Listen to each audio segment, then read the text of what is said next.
നമ്മൾ ഈശ്വരോപാസകനാണെങ്കിൽ പോലും വ്യാസഭഗവാൻ നമുക്ക് പറഞ്ഞു തരുന്നു, ധർമ്മമില്ലെങ്കിൽ, സത്യമില്ലെങ്കിൽ നിങ്ങൾക്ക് പരാജയ ആയിരിക്കും ഫലം. ഇന്നല്ലെങ്കിൽ നാളെ, കുറച്ച് സമയം എടുക്കുമായിരിക്കും ചിലപ്പോൾ ഫലം. അപ്പോൾ അതുകൊണ്ട് എന്ന് വിചാരിച്ചിട്ട് ഭൗതികപരമായിട്ടുള്ള സുഖങ്ങളൊക്കെ വേണ്ടാന്ന് വെക്കണം എന്നാണോ?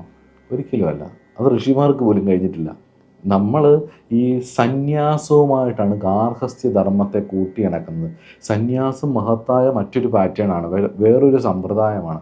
നമ്മൾ ഗൃഹസ്ഥാശ്രമികൾക്ക് മാതൃകയാക്കേണ്ടത് ഗാർഹസ്ഥ്യ ആയിരുന്ന, അല്ല ഗൃഹസ്ഥാശ്രമത്തെ ഫോളോ ചെയ്തിരുന്ന ഋഷിമാരെയും കൂടിയാണ്. ഒട്ടുമിക്ക ഋഷിമാരും വിവാഹം കഴിച്ചവരാണ്, സന്താനമുള്ളവരാണ്.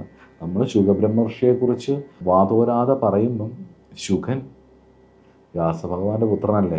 അനുകരണീയമായിട്ട് കാണുന്ന ജനക മഹാരാജാവായിക്കോട്ടെ, വിശ്വാമിത്രനായിക്കോട്ടെ, അവരൊക്കെ ഭൗതിക ജീവിതത്തെ കൃത്യമായിട്ട് അതിനെ ആസ്വദിച്ചിരുന്നവരാണ്.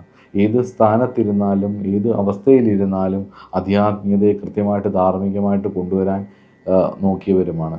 എവിടെയാണോ മനസ്സ് പതറിപ്പോയത് അവിടെയെല്ലാം വേദനയ്ക്കുള്ള കാരണമാവുകയും ആ പതറിപ്പോകുന്ന സ്ഥലങ്ങളെ ചൂഷണം ചെയ്യാൻ വേണ്ടി പല ആൾക്കാർ വരികയും അത് ബുദ്ധിമുട്ടാവുകയും ചെയ്തിട്ടുമുണ്ട്. അതുകൊണ്ട് തന്നെ ഭൗതിക വിഷയത്തെ തള്ളിക്കളഞ്ഞുകൊണ്ട്, നിങ്ങളുടെ ആഗ്രഹങ്ങളെ തള്ളിക്കളഞ്ഞുകൊണ്ട്, ആഗ്രഹം ധാർമ്മികമായിരിക്കണം. വീണ്ടും ആഗ്രഹം എന്ന് പറയുമ്പോൾ കണ്ടീഷൻ സപ്ലൈ ആണ്.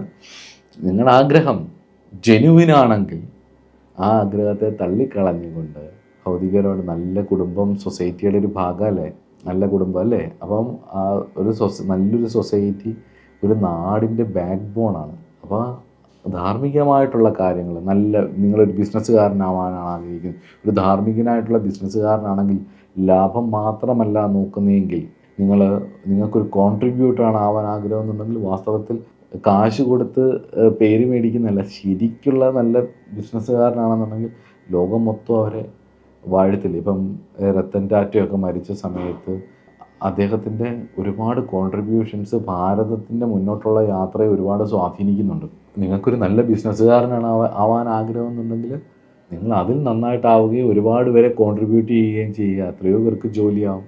അങ്ങനെയെല്ലാം നിങ്ങൾക്ക് എന്താണോ ആവശ്യം, എന്താണോ ഇഷ്ടം, എന്താണോ ചെയ്യാൻ ആഗ്രഹിക്കുന്നത് അതിനെ ധർമ്മബോധത്തോടു കൂടി കാലദേശങ്ങൾക്കനുസരിച്ച് വേണ്ട പോലെ ചെയ്യാം. ജയിക്കാൻ വേണ്ടി ഏത് വഴി നോക്കിയാലും ഇന്നല്ലേ നാളെ ആ ചെയ്യുന്നതിൻ്റെ ഒരു റിഫ്ലക്ഷൻ ഉണ്ടാവും നേച്ചറിൽ.